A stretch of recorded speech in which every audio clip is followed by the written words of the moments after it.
Good day and welcome back to Elementary 72 Gaming. Now, today I'm actually starting a brand new series. The series is going to be for Raid Shadow Legends. Now, I'm not an official content creator for this game, so whatever I'm going to do is technically just fan service basically for the game. I have played this game before in the past, and this is basically a new profile.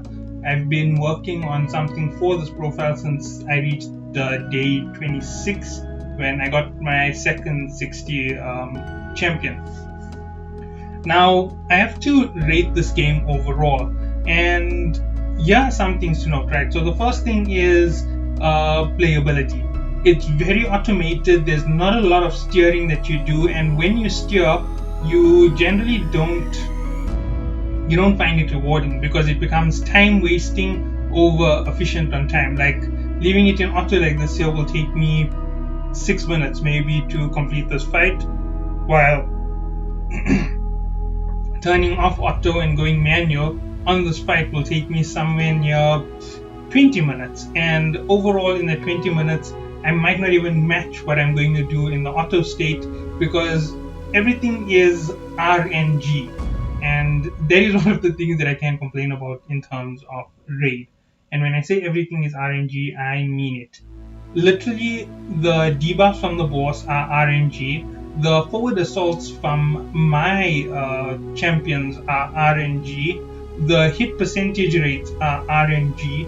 The RNG is RNG, and that just makes it more crazy because it's random computer generated statistics for random computer generated statistics, which could mean that even what they give you as a statistic is not actually the statistic, which makes it kind of crazy. And they have mercy rules in place to try and negate that effect, but it still doesn't give you everything at 100%. Example, this team who's fighting this boss, technically speaking, my champions can do over 5 million against this boss, and that's just by calculating how much of damage they should be outputting with every hit. Like once weaken is applied with one champion's skill for defense removal, it means that I should have that much of excess damage being dealt. As you can see, my damage isn't at the max. The champion over here at level 50 has an attack that does 80k damage. The attack is from one of the attacks and it happens every 4 rounds. However, it can go anywhere from 10k all the way up to 80k, and it's randomly generated, which is very unusual. Accuracy has been boosted and attack has been doubled, and even if it is applied with that 72, it doesn't get 100% every single time. Plus, you could see that its defense is debuffed, plus the defense is debuffed from this champion using cruelty. So that's all of the things. I'm just giving this here as a random example. Now, this is why the RNG story becomes a bit crazy. As you can see, they were all of a sudden weak for no reason. There's it 2 perfect critical hits when my crit rates are pretty high, and then I'm going to show you the gear stats and all the stuff on the champions further down the line. So on that side of the game, the RNG factor can be really annoying, because when you lose to an 8% factor, it's really not fair, right? Especially when you have 88% and you're losing to that factor at that small fact, it just doesn't make it fair overall, because you don't know how those stats are working. Because if you're looking at it, my champion should be doing their max damage 90% of the time, and they should be doing minimum damage on a rare occasion. So it doesn't work out, and especially with how high I've put their accuracies and with them being buffed as well, it makes it really insane. You can see that 2 weak assaults shouldn't have happened. It should have been all heavy because of how it was placed. As you can see, another one. But anyway, let's stop going with the RNG. So that was the first problem. The next thing is the loot drops. Loot drops are rare, far between, and they aren't the very best from every source that you're going to go after. RNG makes them time consuming, as you can see, and a lot of the effects that the bosses place are randomly generated. Support for the game is mid to low level. I fought a champion in one of the battles a while back, and now the glitch has been affecting me as well. I want to report it, but they'll make me remake the issue so that they can view it through a video record. And although I am recording videos, it's not worthwhile to go and break down your entire gameplay, lose a battle just to show a problem in the game. That is not something that people want to do. And even if they're going to replenish you with the full bottle of energy, if it takes them 2 days to get through the problem and you're in the middle of a tournament or a chase or anything of that sort, you're actually losing time to their stuff, and it has a bigger value than that one bottle of potion. You might lose 40 points for their little intervention, or you might lose 100 points depending on how fast you are and what you would have done in that time. So I'm just going to stop at that on that as well. So support is mediocre. They do respond to your tickets within 24 hours, which is a very good thing in the game. So if you do have problems, you are going to be supported. And here comes the big maybes on top of everything that I've been saying. Okay, this is going to be hard to explain. So I've explained that support is like that. They've explained that the game is really infuriating with RNG. Moving on, in terms of getting up to float, because of the amount of diversity in the game, it is a major positive for the gameplay. However, it's also a massive negative for players. When you going up against the game with all of these negative side effects piling up against you, you're going to end up with factors that are difficult for you to even think of trying to control. I'm going towards formula in this fight. Oh, I might not. Anyway, let's just get back to the topic at hand.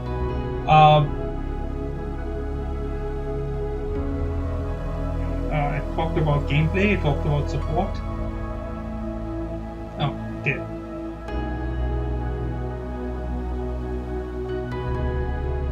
Next thing is strategy and AI. Even though Otto is something that is there for the benefit of the player, I do have a complaint about it. Otto doesn't really master everything for you at an automated good play, and that was probably due to the number of champions that are available. Talking about the number of champions. Due to the number of champions available, their skills, their powers, and the way their perks are set up, along with their stats are set up, you have such a wide range of choice on playstyles. And I'm not even joking. Even when meta may be defensive or offensive, you still can play a different meta altogether, a balanced meta, and come up with the exact same type of result as meta, because you're using a champion who takes advantage of defense for output of assault power. And all of that is just yet another crazy thing to consider in this entire equation for the game. The game is fantastic. I will not deny that Raid is a very good game, although I am complaining about it right now in some small aspects. But those are the things that need to be complained about right off the bat.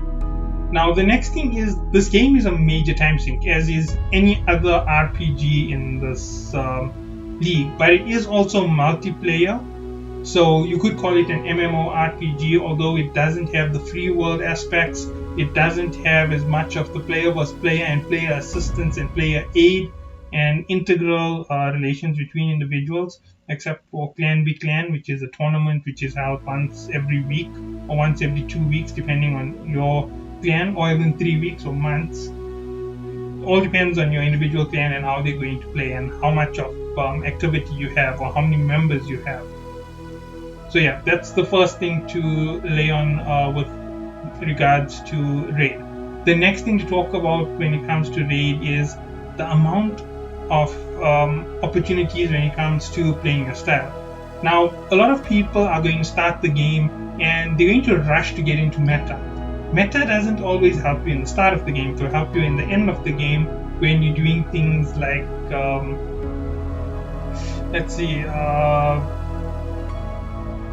when you're doing PvP.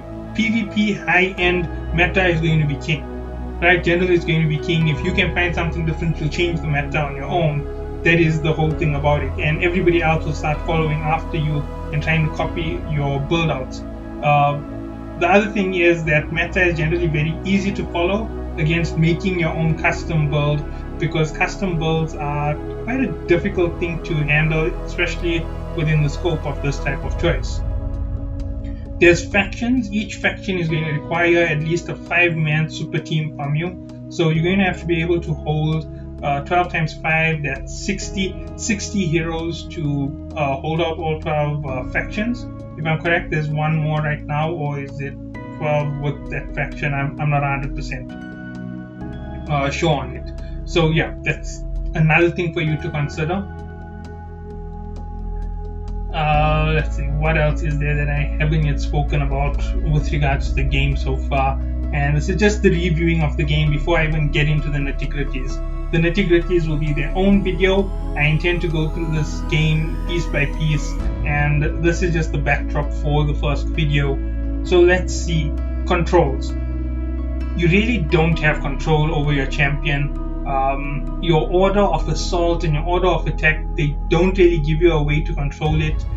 It is pretty much based off level and ordnance on your champions. So if you gear them up correctly, they're always going to have first shot. If you gear them up incorrectly, you'll never have first shot. That's just the way that it is. And it may be unfair in some ways, but it is absolutely fair in terms of gameplay standards as it is right now. Okay, let's see. Next thing to really amp up the topic. Options of play within the game. So you may not have control as much as you'd like to, but there are many options, and the options are generally restricted by RNG. Better options are behind paywalls. It is something that you have to think about. The genre is paid gaming, so paid gaming is going to have some advantages, but it doesn't have all the advantages. Even if you are a free-to-play player, you can match pay-to-win players at the end game with enough time and effort put into the game. That is the way that it is.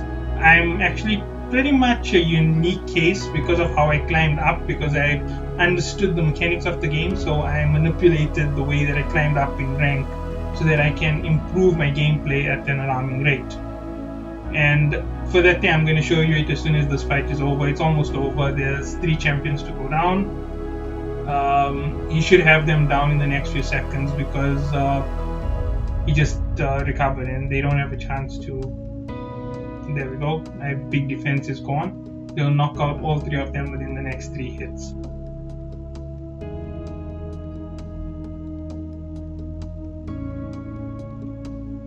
And down.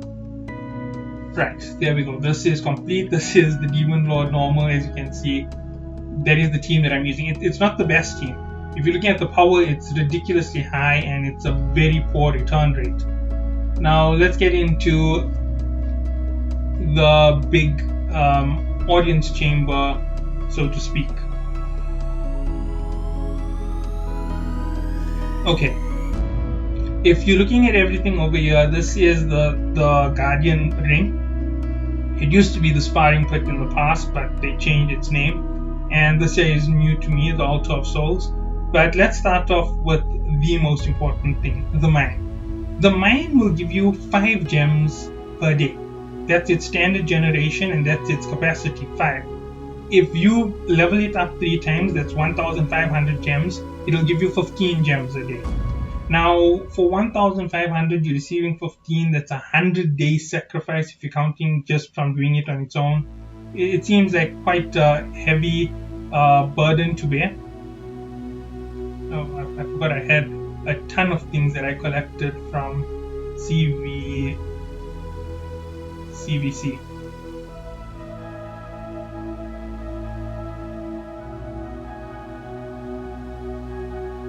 Alright, there we go. That's all in. So, okay. There is one of the annoying things. It really pops a lot of ads in your face. And that's going to happen all the time, no matter who you are, no matter how much you play. You're going to get those in your face. They are going to irritate you. You just have to live with it. Okay. Now, when it comes to that, you're going to complete the mine first. The mine will actually up your overall power, and it will allow you to start getting free gems. When you have enough free gems, 15 a day may seem like a little, but it does add up quite quickly when you complete other tasks.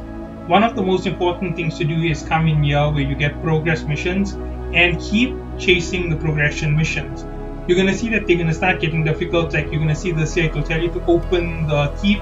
Don't do it, wait for it to come. It gives you time to amp up your level so that you can go on to the next one. I actually received a ton of rewards all at once in terms of AP, and that boosted me through the roof, and I had no way of finishing it in a quick succession.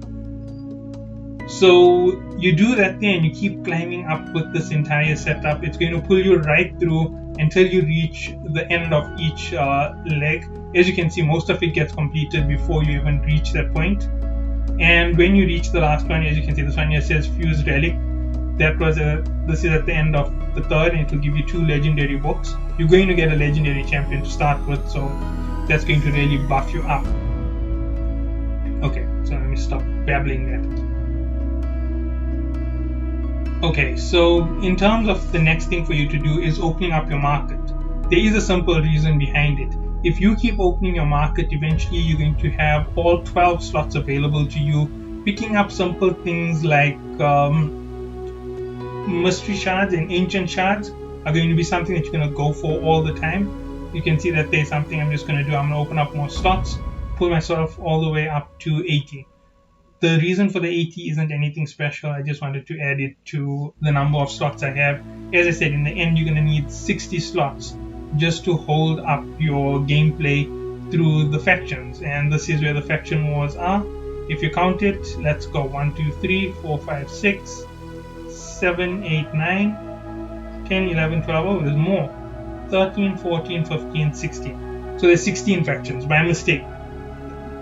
It grew a lot since I played last. And oh yeah, I wanted to show you how far I am into the game so that you don't think that I am talking about this from endgame level. This is the number of days I'm in right now. As you can see, this is just 12 days past 30, so just a little over a month. And if you look at where I'm sitting right now, I am in gold 1. This isn't a lie, this isn't a joke. I am actually in gold. I've made it that far. Due to certain champions being very difficult to fight, I avoid fighting them under any and all circumstances, and I will wait till I get weak players to fight to keep leveling up. It's a very cowardly way to play, but it beats getting beaten up every single time I go in.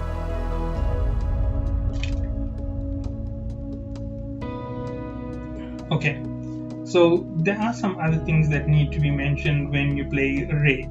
So the first thing that needs to be mentioned is your choice of champions.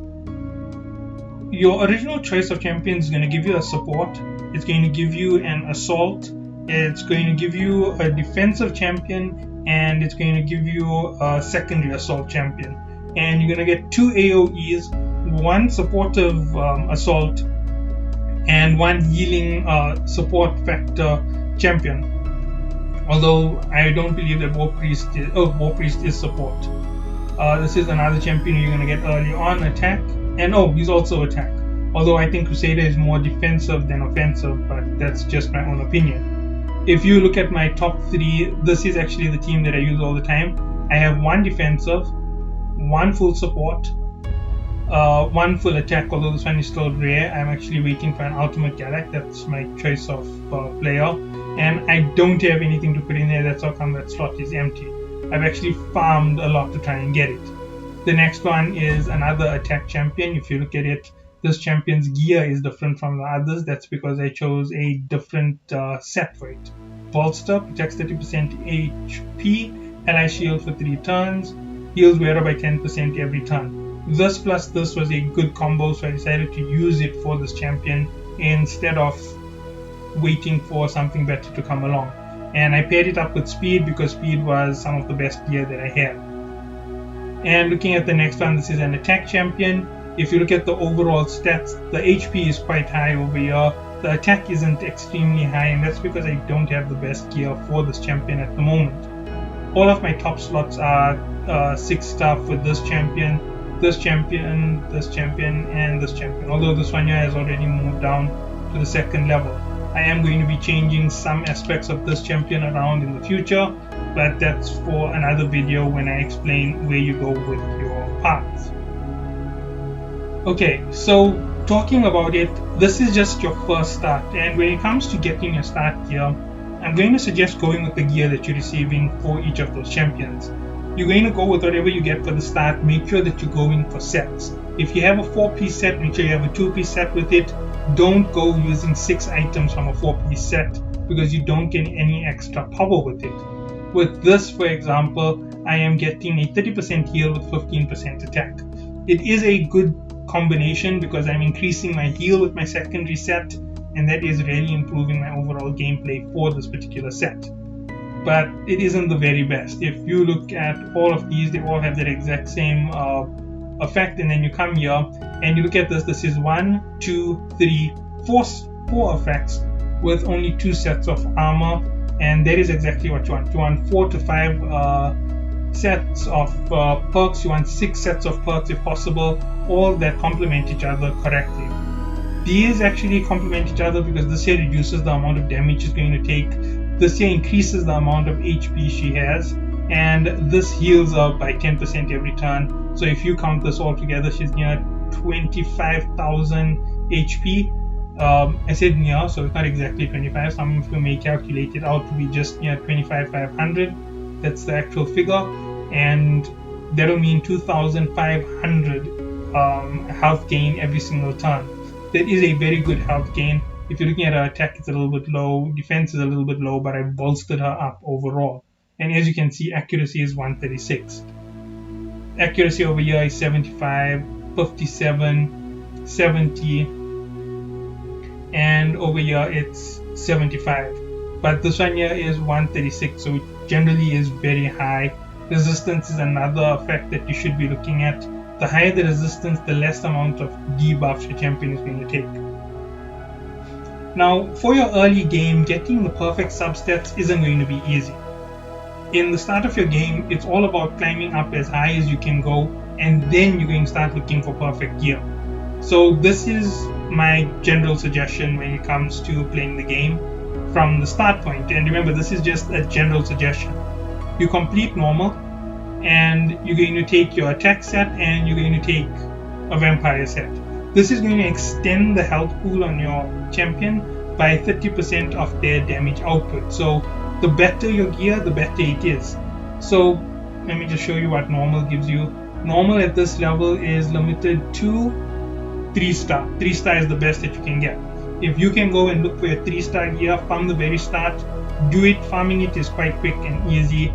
You get 3 stars, you're going to keep moving on with it. It's not going to hurt you all that much. You might even get champions from here who you can put into your lineup to bolster up your assault or bolster up your defense, whichever way it goes for you at that level. Now, once you're done with normal, you're going to complete going up to hard. Now, if you've upgraded everything in the normal set, the next thing for you to do is to go and chase after the Minotaur. So you're going to go normal, then you're going to go hard. Hard, you're going to also take an upgrade from it with the 4-star set. That's going to push you up just a little bit more, and I'll explain a little bit further on what you do when you're getting higher and higher. So once you have your 4-star set, you can go all the way down here to level 5 very easily. You could even climb below all the way down to stage 7. It is a possibility even with 3-star, but the amount of risk that you take may be too heavy to get to that level. So think about that carefully when you're going for it. So when you're still in that easy level, stick to those levels at the lower end. They will give you the best reward per risk that you're taking. As you can see, it's 5 to 6, this is 5 to 9. So it can be anywhere from 5 to 9 of them. It's not really worth the risk to take a big risk against this here for that little boost of 4, right? Or it could be a boost of 3, all depending on how the RNG goes. So once you've done this here, you're going to level up your first 2 level of skills. This is going to give you level 1 and level 2 skills. There's a total of 120 plus 10 that gives you 130 scrolls needed per champion who you're using. Remember, these champions are going to be interchanged a lot as you go forward, so be careful with who you select. So as you can see, the Sonya has quite a low time. That's because I actually progressed here after going through rounds, and then I kept pushing down to go to a lower level. I also follow the missions, so sometimes missions drag me early, and that's why you'll find a 2-minute or a 3-minute somewhere in between where the time goes down in the next round. That's just because I had better skills and I went down slightly over time. Okay, stopping at that and getting back to the next push. So once you have done this here for your normal level, for your easy level basically, you've now upped your skills. If you start getting legendaries who suit your play, that means if you get someone like Tusk, who I have, he's good for reviving champions. He's a great support. It extends the amount of HP that you have on your team because he recovers 50% HP with each revival. Plus, with a drain and an assault buff, you got a fantastic champion for a start. As I'm saying, this is just one example. You need to decide this for yourself when you're playing, and you're going to select this champion and bring him into the play. That's going to get you up just a little bit for you to go on. And it is a good idea to go support, defense, and 3 assault for your 5-man team. For your 2-man team, 1 defense, 1 support, 2 attack. And one is going to be an AoE heavy, and the other could be an AoE light or an AoE heavy as well. It's all up to you. AoE is area of effect, and heavy and light, I mean, some of them will apply a light attack, like Galak has a heavy and a light attack. He has Hellraiser and he has Cursed Blades. Cursed Blades is a light attack, and Hellraiser is a heavy attack. So if you apply the two, he can be a heavy and light AoE, so that's 2 big attacks, and then he has his melee standard for a 1-on-1. So you have 2 big hits from him, and depending on how you catalyze it, it's going to help you get forward in the game. Now, the next thing to note is leveling up your champions. By the time you finish midway through normal, your champions should already be at level 40. So all of them should be up to 4-star level 40. That's where you're going to be. When you start hard, you're going to start working on your first 5-star level up. That's going to be one of your champions. If you get a legendary, that's going to be a way faster level up and a way more rewarding level up. So you go for it, you get up to 5-star, you're going to have a better performance at that level, and that's how it goes. If you get something that's better, train it up, bring it up till you're there at the right rate, and go for it.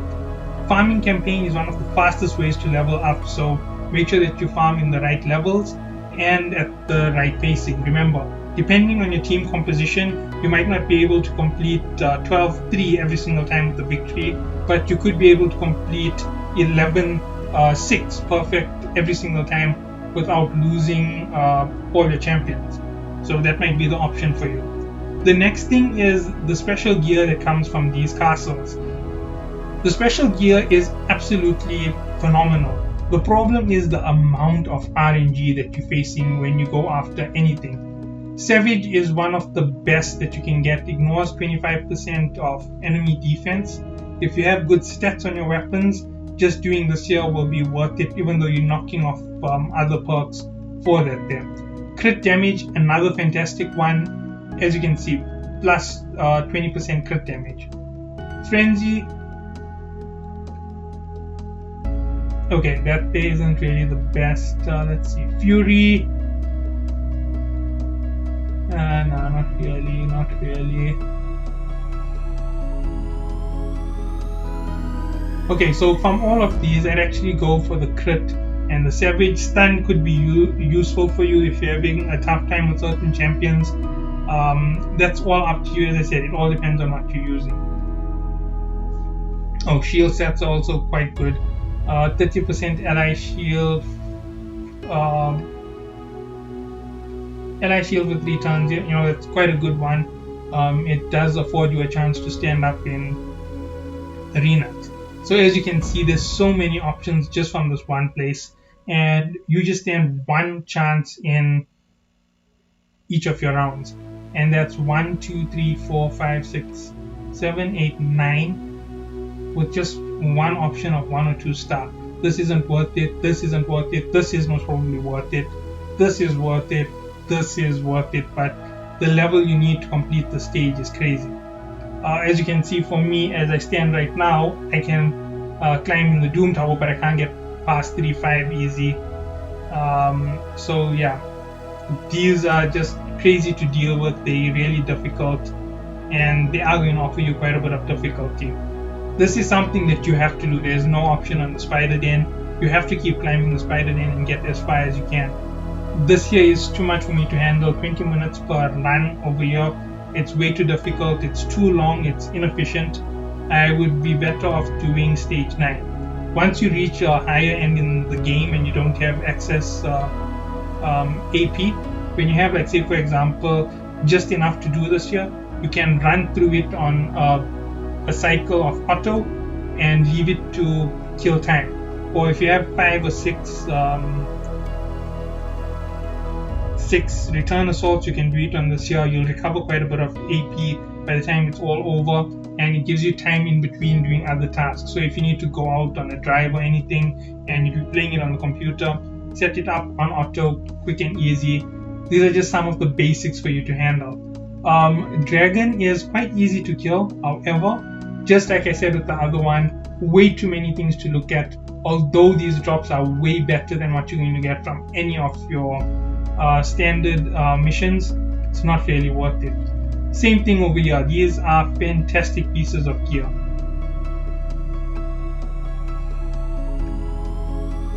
Honestly, I'm just being honest. These are some really good pieces of gear. There's the offense, the defense, the life. Crit rate, no. This here is actually a very good set, but it's a 4-piece, so I wouldn't use it. Curse is a 4-piece. Provoke is a 4-piece. I generally wouldn't use them that quickly unless I have a very strong set. Like, say for example, you had a champion in your team who heals the entire set every single turn. That's like Apothecary or one of the others.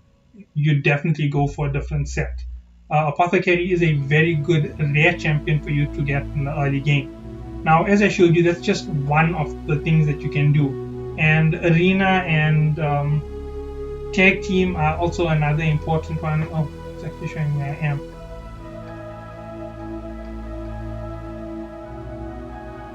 Okay, so that is just your start of game, and you have to know your leveling speed.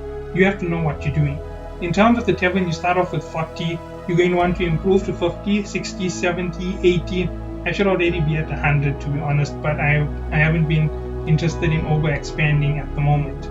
So once you reach these levels, these are things for you to note. You can level up champions on the higher levels very quickly.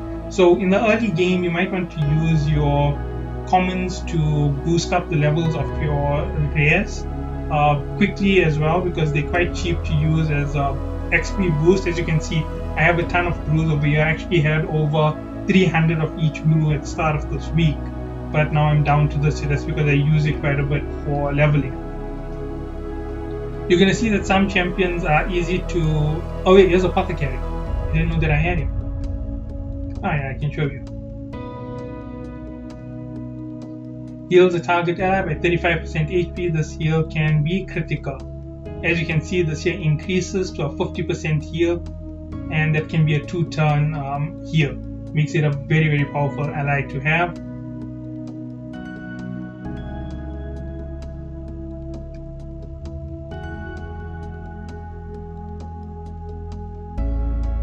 Oh, and here's it, attack 3 times at random.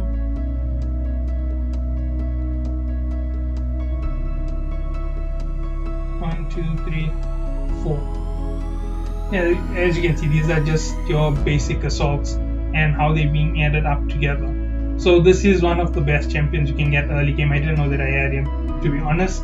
Right now, that's because just between having this champion here with all of these skills, I'm just having a look at my skills. This guy hasn't even taken a cooldown. That's been buffed. That's been buffed. As you can see, 1, 2, 3, 4, 5, 6, 7. I need 7 tomes to finish off this champion. Once all of that is done, this champion will be really powerful.